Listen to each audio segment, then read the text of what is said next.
A very warm morning to all of you. Welcome back to all of you in my YouTube channel. आप सभी का स्वागत है। आज प्रैक्टिस सेट 2 है और इस प्रैक्टिस सेट 2 में हम डायरेक्ट एंड इनडायरेक्ट स्पीच के कुछ क्वेश्चंस देखेंगे। Comparison of degrees, active and passive voice, कुछ टेंसेस हैं, मॉडल वर्ब्स भी हैं। तो ये सब कुछ हम देखेंगे। इसमें कुछ सिंटैक्स के क्वेश्चन भी हैं, विधिवत समझेंगे क्योंकि ये आपके प्री बोर्ड परीक्षा में विधिवत पूछे जाते हैं। शुरू करते हैं। सबसे पहले डायरेक्ट एंड इनडायरेक्ट स्पीच का क्वेश्चन है, कहता है चेंज इनटू इनडायरेक्ट। अब यहाँ पर एक क्वेश्चन दे रखा है और उसके 4 ऑप्शन दे रखे हैं। हमें सही वाला लगाना है, जो सही वाला है उसको करेक्ट करना है। क्वेश्चन है he said comma unbred comma I am busy, full stop double comma close. तो देखना क्या है कि सैड शुरू में दे रखा है, तो इसका मतलब ये पास्ट इंडेफिनिट पास्ट में, रिपोर्टिंग वर्ब पास्ट टेंस में है, तो रिपोर्टेड स्पीच भी पास्ट टेंस में ही जाती है। ठीक है, तो जैसे ही सैड यहाँ पर है, यहाँ पर एम है, तो ये गलत है। ऐसे डायरेक्ट देखना है आपको। ठीक है, फिर सैड है यहाँ पर दैट है, यहाँ पर ही वॉज ही, क्योंकि आई को चेंज करें अकॉर्डिंग टू ही, तो ये सही है बिल्कुल। ही सेज तो होगा ही नहीं क्योंकि इन्होंने रिपोर्टिंग वर्ब भी चेंज कर दी। इधर वाला तो ठीक है, कोई दिक्कत नहीं। इधर सैड है लेकिन ही इज नहीं होगा, ये गलत हो गया। ठीक है, प्लस यहाँ पर इन्होंने कंजंक्शन नहीं लगाया, तो ऑप्शन इसमें बी वाला बिल्कुल करेक्ट है। Next, she said to me do you help me. अब ये इंटेरोगेटिव में, ये वाला वाक्य किसमें है, ये वाला इंटेरोगेटिव में आपका। तो जब इंटेरोगेटिव में होता है तो रिपोर्टिंग वर्ब सैड और सैड टू को आस्क्ड में बदल देते हैं। देखो सब आस्क्ड में, तो यहाँ तक तो ये ठीक है। फिर या इफ़ या वेदर लगाते हैं, ये भी सही है, ये वेदर लगा हुआ है। ठीक है, आई भी लगा हुआ है सब में। हेल्प लगाते हैं, बिल्कुल सही है, लेकिन इसमें हेल्प लगा, ये वाला गलत है। ये वाला हेल्प है, इसमें सही है। ये हेल्प लगाए तो ये गलत है।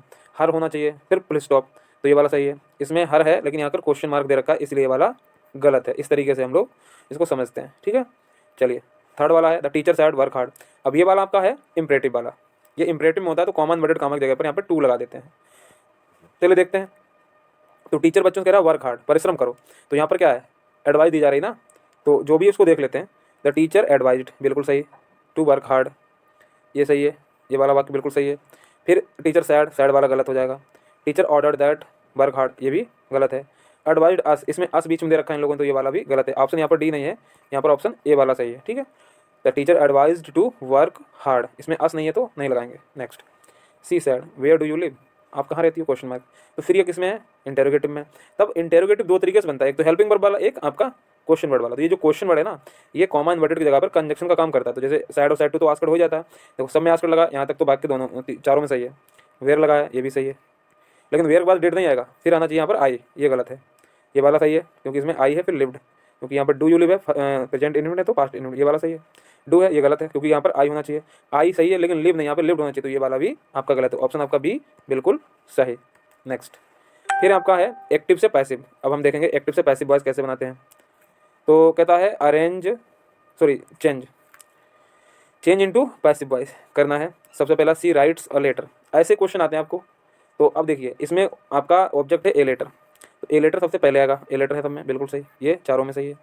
तो राइट्स प्रेजेंट इंडेफिनिट है तो इसमें इज होना चाहिए, इज ये वाला सही है। बाज वाला गलत हो गया, हैज वाला ये भी गलत हो गया, इज वाला ये सही है। तो इसके बाद में वर्ब की थर्ड फॉर्म होनी चाहिए, बिल्कुल ये वाला सही है।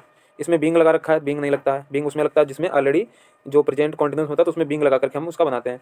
तो ये वाला आपका सही हो गया क्योंकि रिटन बाई हर, ये सही है। रिटन बाई हर ये वाला तो ठीक है, लेकिन यहाँ पर बींग लगा दिया इसमें एक्स्ट्रा, इसलिए ऑप्शन आपका ए बिल्कुल करेक्ट है। इसके बाद देखिए someone has stolen my purse, ये वेरी इंपॉर्टेंट है। देखिए इसका सब्जेक्ट है समवन, ये हैज स्टोलन माई पर्स, तो माई पर्स इसमें ऑब्जेक्ट हो गया। तो देखिए सब में माई पर्स दे रखा है, बिल्कुल। अब हैज है तो हैज बीन होना चाहिए, इसमें हैज बीन है, ये हैज बीन है। और बाज है, इसमें इज है, तो ये गलत है, ये भी गलत है, हैज है। अच्छा, आप कह रहे होंगे कि ठीक है, वर्ब की थर्ड फॉर्म स्टोलन तो लगा दिया गया है, वर्ब की थर्ड फॉर्म स्टोलन लगा दिया है, लेकिन इसमें बाई और संबंध क्यों नहीं लगाया है।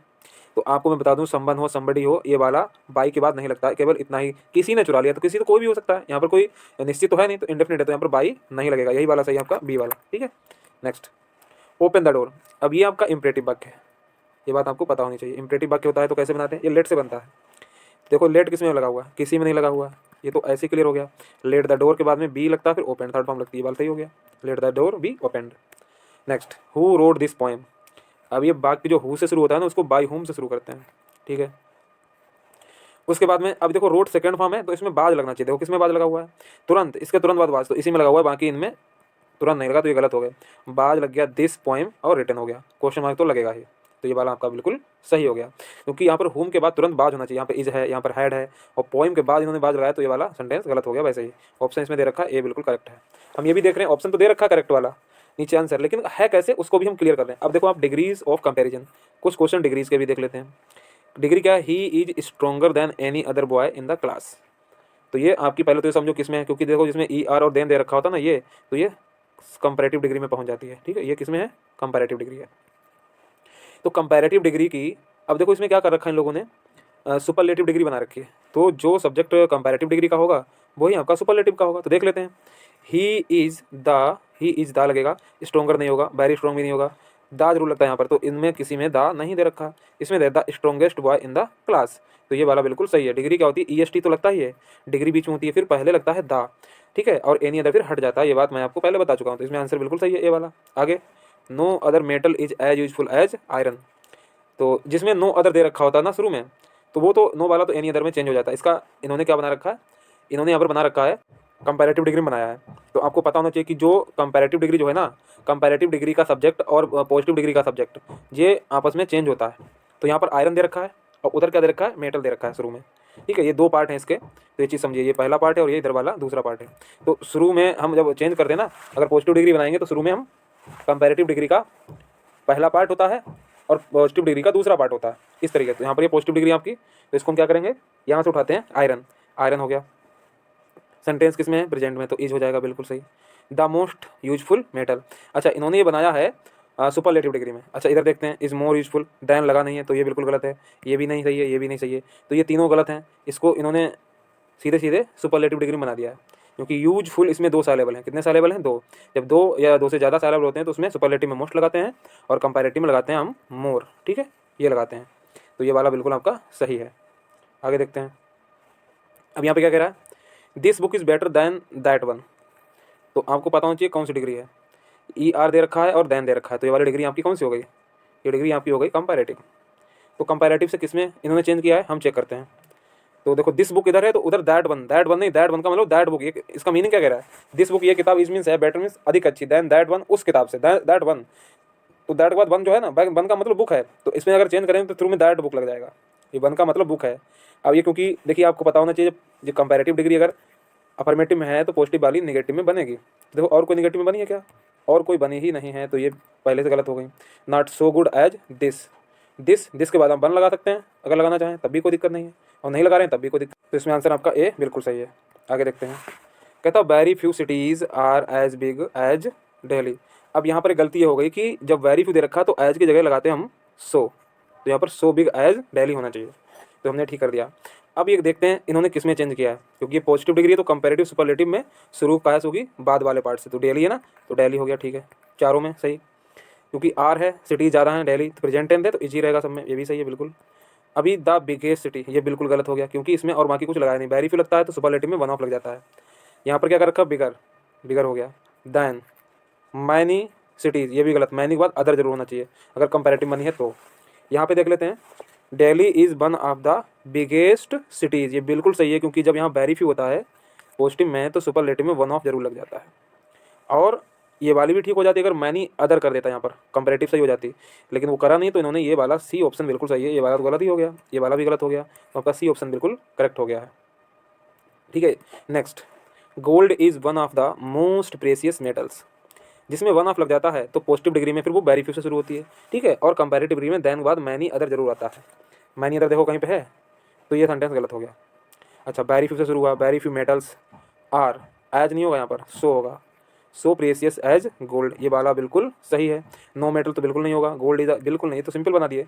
तो ये आपका बी वाला ऑप्शन सही है, क्योंकि very few metals, very few negative का मीनिंग निकलता है, इसलिए यहाँ पर सो और एज लग जाता है। नेक्स्ट, अब ट्रांसफॉर्मेशन के कुछ सेंटेंसेस हम लोग देख, ट्रांसफॉर्मेशन देख लेते हैं हम लोग। क्वेश्चन है, he is too big to walk, ये आपका रिमूव टू वाला क्वेश्चन है। तो ये पहला टू हटता है तो सो लग जाता है, देखो सब में सो लगा, ये वाला बैरी लगा तो गलत है, इसमें डायरेक्ट बिग लगा दिया तो ये भी गलत। अब दो में से कोई सही होगा, दैट लग जाता है, और ये बात अगर ये अफर्मेटिव में तो इधर वाला निगेटिव होगा, तो ये वाला अफर्मेटिव कर रखा तो ये भी गलत, ये निगेटिव में तो सही है, ये तो हम पढ़ चुके हैं। तो अगला सेंटेंस हमारा है, as soon as he saw the police comma he ran away. तो ये इसका मतलब हो जाता है जैसे ही उसने पुलिस को देखा कामा वैसे ही रैन अबे, भाग गया। तो इसको अगर निगेटिव बनाते हैं, ट्रांसफॉर्मेशन करते हैं, तो एज सुन एज को सीधे नो सूनर में चेंज करते हैं। बाकी किसी में है क्या नो सूनर, किसी में नहीं है ना, तो ये वाले सारे गलत हो गए। इसके बाद डिड लगेगा क्योंकि ये पास्ट में है, ही सी द पुलिस, उसके बाद लगता है दैन, वैसे ही रैन अबे, वो भाग गया। ट्रांसफॉर्मेशन में क्या होता है, सेंटेंस तो चेंज हो जाता है इंग्लिश में, बट उसका मीनिंग नहीं चेंज होता, मीनिंग सेम निकलता है। ठीक है, अगला देखते हैं, कहता है in spite of his poverty he is honest, in spite of के बावजूद, हिज पॉवर्टी, अपनी गरीबी के बावजूद वह ईमानदार है। ठीक है, तो इसको चेंज किया गया है, he is honest because he is poor. बिल्कुल गलत, क्योंकि इस मतलब नहीं है इसमें। दो, यद्यपि, इसमें क्योंकि ये एक दूसरे का विरोधी सेंटेंस है ना, यद्यपि वह गरीब है फिर भी ईमानदार है, तो ये वाला बिल्कुल करेक्ट है। ही इज ऑनेस्ट, सो नहीं, ये गलत है। ही इज ऑनेस्ट बट, ये सही हो सकता था अगर he is honest but he is poor कर देते, अगर ही इज पुअर करते तो ये वाला सही हो जाता, ऐसे वाला सही नहीं है। इसका आंसर बी बिल्कुल सही है। नेक्स्ट है it is very cold today. इसको सीधे इन्होंने कर दिया है ट्रांसफर एक्सक्लेमेटरी में। कैसे बनाएंगे? व्हाट अ कोल्ड डे, नहीं, what cold it is today, क्योंकि इसमें डे का कोई मीनिंग नहीं है इस वाले में, तो इसलिए ये देखिए how cold it is, how cold today is गलत। व्हाट अ कोल्ड डे, ये भी गलत, क्योंकि टुडे नहीं है ना किसी में, इसमें टुडे है लेकिन इसमें फिर बैरी कहाँ गया? या how cold today is, how cold it is today, इसमें इट नहीं है इस वाले में, इसलिए गलत हो है। ठीक है, तो ये आपका सी वाला बिल्कुल सही है। अभी हम देखेंगे सिंटैक्स। सेंटेंस करेक्शन आपके दो आते हैं प्री बोर्ड में, तो इसको देखिए, चूज द करेक्ट सेंटेंस। अब इन चारों में करेक्ट सेंटेंस कौन सा है? He does not know me, वह मुझे नहीं जानता है। He do not know me, तो ही के साथ डू नॉट नहीं आता, he does not know me, he not knows me. अभी देखिए अगर डज लगेगा ना तो यहाँ पे एस नहीं लगेगा, तो ये वैसे गलत हो गया। ही के साथ डू नॉट नहीं आता है, ही डज नॉट नो मी, ये बिल्कुल सही है। ही नॉट नोज नहीं आता है क्योंकि इसके बाद डज जरूर आता है, फिर एस नहीं लगता यहाँ पर, तो इसलिए वाला करेक्ट है। नेक्स्ट कह रहा है आइडेंटिफाई द करेक्ट सेंटेंस, सही सेंटेंस को पहचानिए। She is senior than me, she is senior to me, she senior from me, she senior of me. अभी देखिए जब भी सीनियर आता है तो उसके बाद टू आता है, ये वाला देन नहीं आता है, फ्रॉम नहीं आता है, ऑफ नहीं आता, तो ये वैसे ठीक हो गया। सीनियर दे रखा हो या फिर जूनियर दे रखा हो, JUNIOR, ठीक है, तो इसके बाद भी टू आता है प्रीपोजिशन, ये बिल्कुल सही है। जहाँ कहीं भी दे रखा हो सीनियर जूनियर उसके बाद टू ही आता है, इंपॉर्टेंट है, इसको समझ लीजिए आप लोग। नेक्स्ट है चूज द करेक्ट ऑप्शन, इसमें भी करेक्ट ऑप्शन चूज करना है। तो कहता है neither Ram nor Shyam are present, तो नार लग जाता है ना तो सेंटेंस अलग हो जाता है, तो यहाँ पर आर, नॉर लग जाता है तो सेंटेंस अलग हो जाता है। अभी श्याम अकेला हो गया इधर, तो आर नहीं होगा, यहाँ पे इज होना चाहिए। श्याम है तो यहाँ पर बाज हो जाना चाहिए। Neither Ram nor Shyam is है, ये वाला बिल्कुल सही है। श्याम यहाँ पर हैव, प्लूरल वर्ब दे रखी है, नॉर का मतलब ना तो ये ना तो वह, तो इसीलिए यहाँ पर ये वाला डी वाला गलत है, ये वाला गलत है, बी गलत है, ए गलत है, तो सी वाला आपका सही है। Neither Ram nor Shyam is present, nor का मतलब ना तो राम, या नीदर राम ना तो राम, नॉर श्याम ना ही श्याम। अब ये सेंटेंस अलग हो गया, तो इसलिए इसके अकॉर्डिंग वर्ब आएगी यहाँ पर, ये समझ लेना। कभी भी ऐसा अगर स्ट्रक्चर दे रखा है इधर और नीदर नॉर, तो हमेशा बाद वाले सब्जेक्ट के अकॉर्डिंग ही वर्ब आती है। नेक्स्ट अभी टेंसेस से कुछ सेंटेंस अगर आ जाए तो कैसे करेंगे? सी टू स्कूल एवरीडे, कौन सी वर्ब आएगी? गो, गोज, वेंट, गोइंग। अभी एवरीडे मीन्स रोज, अब एवरीडे मतलब रोज का मतलब प्रेजेंट की बात हो रही है, भाई प्रतिदिन स्कूल जाती है, रोज स्कूल जाती है, तो सी के बाद हमेशा साथ गो जाता है, गो नहीं आता, ये प्लूरल वर्ब हो गई। वेंट आता पास्ट में, गोइंग डायरेक्ट आता नहीं, इज गोइंग होता है, तो बी वाला बिल्कुल करेक्ट है।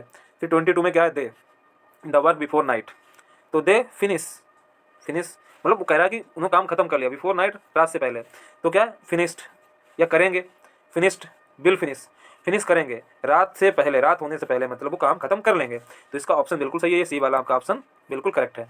डी फिनिशिंग तो होगा नहीं, ठीक है। नेक्स्ट आई हिम स्टडे, अब जहाँ का भी स्टडे दे रखा हो ना तो वो पास्ट इंडेफिनिट का वर्क होता है, उसमें हमेशा मैन वर्ब की सेकंड फॉर्म आती है, तो आपका ये बी वाला ऑप्शन बिल्कुल करेक्ट हो गया। और कुछ लगाने नहीं, स्टडे दे रखा हो, एगो दे रखा हो, लास्ट डे दे रखा हो, वो पास्ट इंडेफिनिट का इंडिकेशन करता है, उसमें हमेशा मैन वर्ब की सेकंड फॉर्म आती है। 24 है ही, हेयर, सीन्स। अब जिसमें सीन्स ऑफ आर दे रखा होता है ना, उसमें हैज और हैव वर्ब की थर्ड फॉर्म आ सकती है, वर्ब की फर्स्ट फॉर्म में आईएनजी भी लगा सकते हैं, तो ये हैज लिव्ड, ये आपका प्रेजेंट परफेक्ट टेंस है, तो इसमें बिल्कुल सही। प्रेजेंट परफेक्ट टेंस में भी सीन्स और फॉर लग जाता है, कुछ लोगों को इस बारे में जानकारी नहीं होगी, वो सोचते होंगे कि present perfect continuous, future perfect continuous और पास्ट परफेक्ट कॉन्टिन्यूअस में जिसमें had been, has been, will have been, shall have been लगता है, वहीं पर जो है आईएनजी फॉर्म आती है तभी लगता है सीन्स फॉर, ऐसा कुछ नहीं है।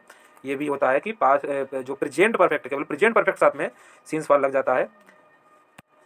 इसके बाद आप देखिए 25 में see when I entered the room, अब यहाँ पे देखना है सी स्लेप्ट, वह सो गई जब मैं कमरे में प्रवेश किया, नहीं, स्लिप्स सोती है, नहीं, बात स्लीपिंग सो रही थी, when I entered the room, वह कमरे में सो रही थी जब मैंने कमरे में प्रवेश किया, तो ये आपका सी वाला ऑप्शन बिल्कुल सही है। सो रही है नहीं, सो रही है नहीं, क्योंकि अगर इधर वाला पास्ट में है तो इधर वाला भी पास्ट में होना चाहिए, देखिए इसमें बाज लगेगा, तो ये वाला ऑप्शन बिल्कुल करेक्ट है। 26 में क्या, अगर अभी आर होमवर्क ऑलरेडी, पहले से ही अगर कोई काम हो चुका है तो हो चुका है, मैं बोल चुका हूँ ना, तो इसमें हैव और हैज लगता है, तो आपका ऑप्शन सही है सी वाला। We have done our homework already, हम पहले से ही अपना काम कर चुके हैं, चुका है, चुकी है जब आता है ना तो उसमें हैज और हैव वर्ब की थर्ड फॉर्म लगती है, तो ये वाला सही है।